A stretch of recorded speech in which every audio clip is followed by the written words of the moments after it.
Good morning. You know, you can be okay and then in just a few minutes not be okay. I'll talk about that in just a second.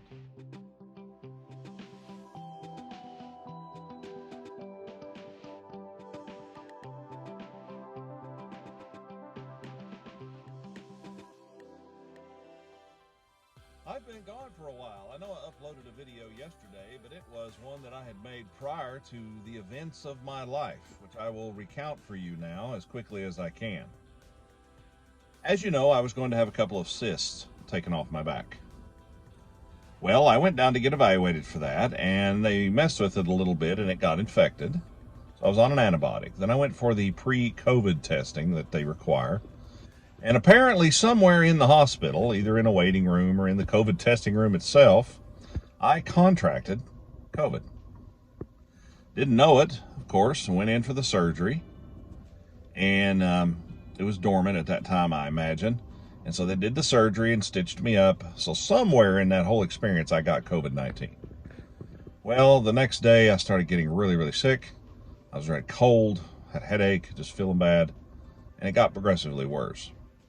Well, fortunately, it didn't get to the point to where I was ever in any kind of a danger. My oxygen level stayed up, and I'm very thankful for that. And unfortunately, I did give it to my wife, and she got through it okay too. It was just about 10 to 13 days or so of misery and being quarantined and being careful. But now we're back and we're good to go.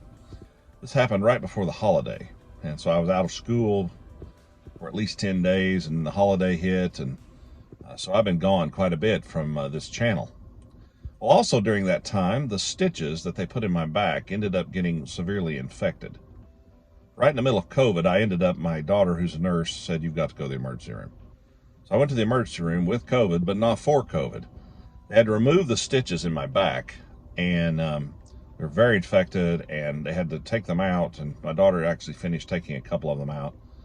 And I had to be put on antibiotics because there's an infection back there, and apparently I'm allergic to the stitches or something. But in any case, I'm now currently on a wound vac, which is an item that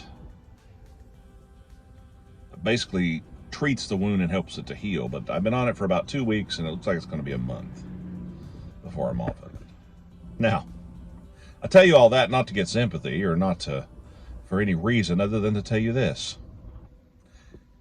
When I was getting ready for surgery, I was fine. And then all of a sudden, I wasn't. And do you know that that's how life works? We're fine 1 minute, and then in the next, there's a diagnosis of cancer, or there's a heart attack, or there's an automobile accident, or there's COVID-19 and things get worse, or there's something that happens to us that makes us sick.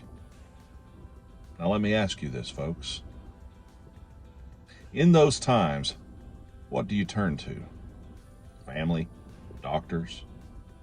Do you have someone you pray to? Because I'm here to tell you right now that had I died, I know that my soul would be with the Lord. I can't imagine not having that kind of comfort during times when you feel really bad or when you're sick. I don't want to die. I want to live to be an old man to harass my grandkids. But the point I'm making is, if I had taken a turn for the worse, my business is straight with God, and I know who my Lord is. Do you? Just something to think about. Have a great day. If you don't know him, I hope you figure it out. Be kind to each other. See you next time.